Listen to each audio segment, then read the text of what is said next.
The topic is Course 2030 and Beyond the Donsö Way. Gisbert de Jong is a Marine Chef Executive Nordics at Bureau Veritas. Based in Copenhagen, Denmark, he is responsible for the activities of the Classification Society across Denmark, Iceland, Norway and Sweden. Gisbert holds profit and loss accountability, develops strategic business activities, and drives operational excellence, quality, and client satisfaction. Gisbert joined Bureau Veritas 20 years ago after obtaining an MSc degree in naval architecture. He has held various technical and business development management positions in Rotterdam, in Paris, in Shanghai. And with a strong focus on safety, environmental sustainability, and technology innovation, he has, with his team, they are committed to support Bureau Veritas Nordic clients, building on high level of a local technical expertise and a pragmatic approach. So, Bureau Veritas has built strong business relationships with the Donsö shipping community and is fortunate to count many of the ship owners among its clients. The long-term business view attends to people and ethics, focus on quality, and drive to innovate to improve safety and environmental sustainability. All of that is an excellent match with Bureau Veritas' mission of shaping a better maritime world. Please welcome with a big hand, Gisbert de Jong. Thank you very much, Pernilla. So today I would like to talk to you about the evolving role of class societies within the developments we are going through as a society. And that has, of course, everything to do with developing a more sustainable world, and in that, a more sustainable shipping industry in all aspects. And for us, there is this big link between what we are doing as a company and what is happening here on the island of Donsö with the local shipping companies developing their way into the future with a very strong focus on getting the shipping industry more sustainable in their own way with a lot of innovation. So I would say the Donsö Way. Bureau Veritas has been around for quite a while, since 1828. The world fleet has developed in the meanwhile to more than 11,500 class units across all the different market segments, with obviously a strong focus here in Donsö on the tanker market. In order to be able to service all these 11,500 ships worldwide, we need a big network. A network of technical specialists and experts which can go on board of vessels, which can handle the design review activity and support the clients in maintaining compliance of their assets. So we are working with more than 2,500 specialists globally, over 180 survey centers, 18 design review offices, 6 marine operation centers, 8 remote survey centers, which are part of the new digital world we are living in, but also 12 global experts on fuel quality and 400 ports where we actually do fuel testing services. In the Nordic, the area where we are now today, we are about 70 professionals active in all the different cities you see here located on the slides, servicing a fleet of about 500 different vessels. As a class society, our role is to work every day to address the challenges we face today, but also to focus on helping ship owners and other stakeholders in the maritime industry to address the challenges of tomorrow. And then we are talking about the 2 big Ds, often of decarbonization and sustainability on one hand, and digitalization on the other hand.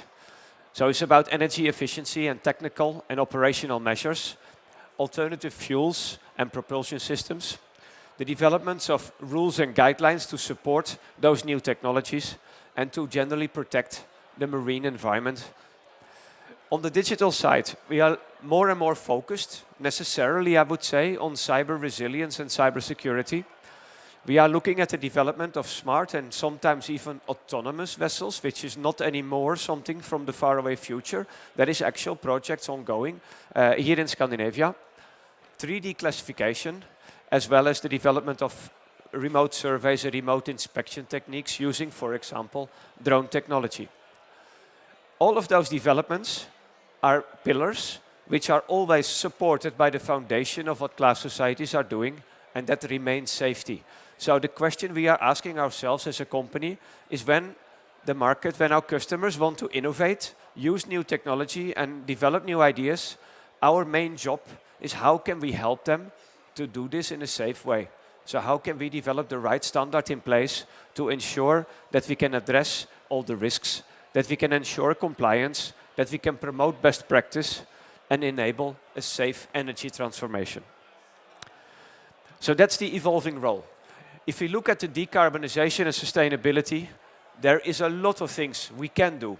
So as a ship owner, you could ask yourself, hey, alors, qu'est-ce que je fais? What do I do? What do I have to do? And there's so many things you can do. How do you make the right choices in doing that? Are you going into alternative fuels? Are you going to look at optimizing the energy efficiency? Are you going to take operational measures, for example, speed adjustments? How do we combine and make the right decision for the future, but also the right decision for the company? In that respect, companies like class societies, they develop a lot of documentation and technical work in order to support you in making those decisions. So there is lots of documents coming out of our company which can help you to understand regulation, which can help you to understand new technologies and how they can be implemented, and which can help you also assess new ideas, such as, for example, the feasibility on carbon capture, which is a report we just published. It is, I think, crucial to keep in mind that decarbonization is not a matter of just switching fuels. New fuels are scarcely available today. They're expensive, they're complex to handle, and sometimes have safety issues which we need to address. But also because of the fact that they are relatively scarce at this point in time, and they're going to be for sure expensive, it is essential to not just do the D, but to also do the E of efficiency. So we have to work on both sides. And I think this example of the new tank design is a good example where we combine alternative fuel, like methanol, together with other energy-saving technologies, such as battery technology, and in this case, suction sails, which will help to further improve the energy efficiency of this tanker design. So decarbonization and efficiency need to go hand in hand. Then there is this whole plethora of different alternative fuels, aside of LNG, which is now well established into the market and progressively replaced by bio-LNG. We look at biofuels, we look at battery technology, which is more and more popular, both in a pure propulsion solution as well as in a hybrid solution. Wind propulsion, onboard carbon capture, methanol, ammonia, hydrogen, and in theory, even nuclear technology. So there is a lot of things which can be considered. This is of course driven also in large by regulation. And it is important to notice that in July, the IMO, the International Maritime Organization, the UN body who is regulating maritime across the world, has come up with a revised version of its greenhouse gas strategy. It's no longer an ambition to be 50% global greenhouse gas reduction by 2050, which was previously, but now there is a clear decision to go all the way to zero. And I think that is what the shipping industry has wanted, and that is now what is also being followed up by IMO. And of course, this new regulation, this new ambition, and this new strategy has an impact on the regulation which comes after this. So we may expect in the next years to come a progressively increase in regulations in order to help the shipping industry to actually achieve this ambition. And it is not just the international community, it is also the European Union and other local regional governments which are pushing. The emission trading scheme has now been approved, and we should be careful to note that this is not anymore just for vessels above 500 gross tons, but that actually the size of the vessel which will fall under the MRV and then progressively under the ETS will come down. And that means that more and more vessels will be captured in this regulation. The same is true for the Fuel EU Maritime initiative, part of the same Fit for 55 package, where we progressively want to improve the greenhouse gas intensity of the vessels. And also there we may expect that the threshold of 500 gross ton will be lowered to 400 gross ton in the future, including more different ship types. So that is something we need to anticipate on. And I think that is exactly what is happening here on Donsö, where many of the new constructions which are being constructed are already beyond what is proposed in the international legislation. If we shift the focus a bit from energy efficiency and alternative fuels to digital and smart ship technology, then actually it was a vessel from the Donsö Island which got the first smart ship notation from Bureau Veritas. And that was in fact Furuvinga. She has so much system integration on board that she already complied with our smart notation by the time it was developed. And right now we are progressively developing the smart notations to include cyber security, but also autonomous technology and remote control and access. So we move from a lower level 1, which is the standard in the industry today, all the way towards autonomous technology. And that is, again, not anymore fiction, because we are at the moment building 2 autonomous large ferries for Denmark in Turkey, which make use of that technology. I already mentioned cybersecurity before. I think as an industry, we have been waiting a little bit too long to take this seriously and to address it. There is almost no company, no maritime company or any other company in the world who have not had their encounter with cyber issues. And shipping is no exemption.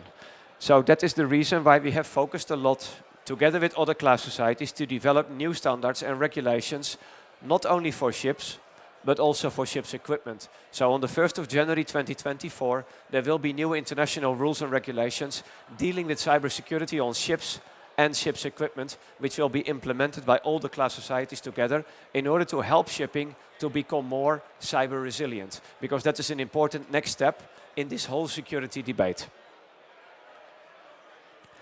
As a company, we are therefore more and more on the move. On the move by developing new technologies and standards for smart ship technology.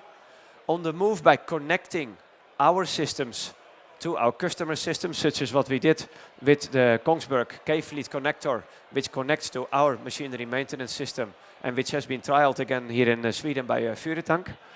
But also by building a new collaborative platform where we can interact with our customers in a digital, modern way, for all needs accepted for the shipping, which will be delivered this year as a completely new one-stop digital platform by Bureau Veritas. A few examples which are very much related to Donsö as well is we are supporting Veritas and the Chinese Dingheng shipyard for the large series of Furuvinga vessels.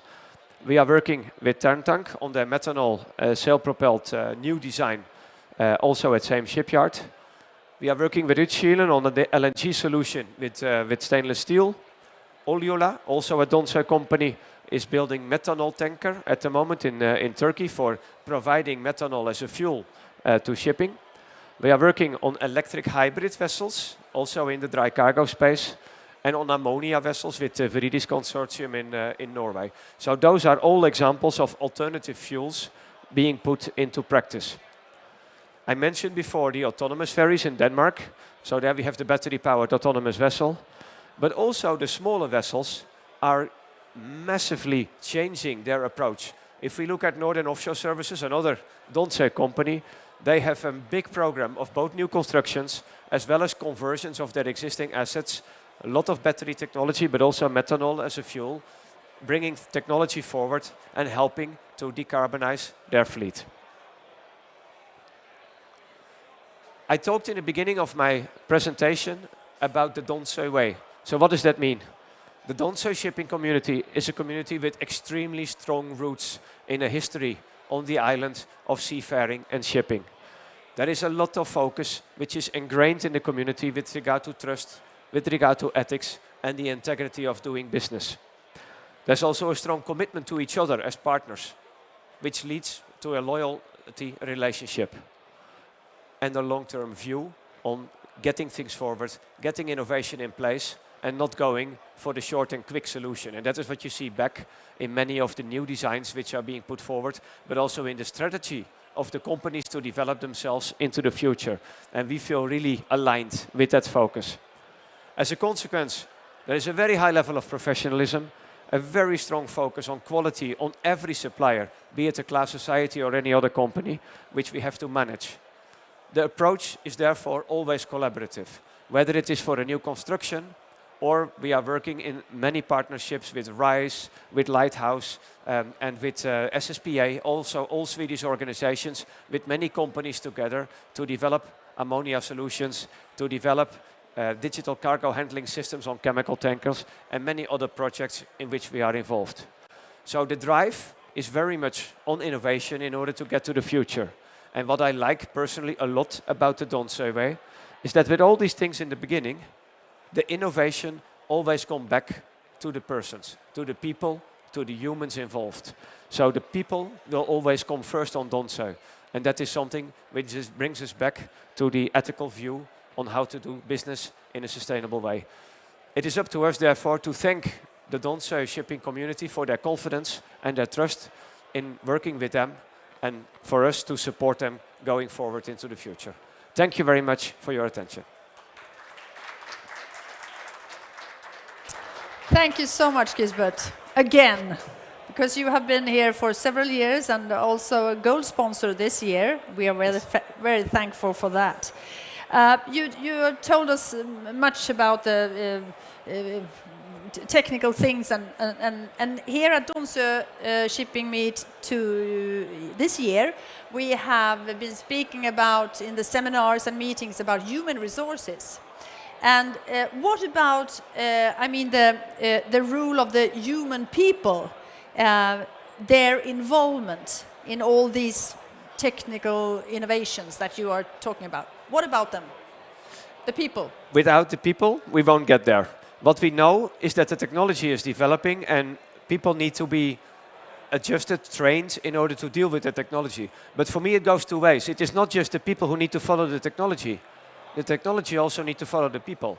And I think if you, for example, talk to Claes Muller here from Tantank, and you propose some discussion on technology innovation, the first thing he will tell you is how is my crew going to work with this? How does it work out? Does it work on board? Can we manage it properly? Are the crew comfortable with doing this? And if it is not the case, then we don't tell the crew to change. We probably have to change the technology. So for me, it's a two-way. Depending on each other. It's a two-way thing. Yeah. Two-way thing. Yeah. And that means that skill sets of people will change going forward, but we will still need a lot of people to drive the new technologies, to be able to oversee them, control them, and make sure that shipping remains safe. So the focus will change a bit, but for me, it has to go the two ways. So people do drive technology as much as technology drives people. Thank you so much for attending and deliver this information and inspire us. And thank you for being a gold sponsor to Donsö Shipping Meet.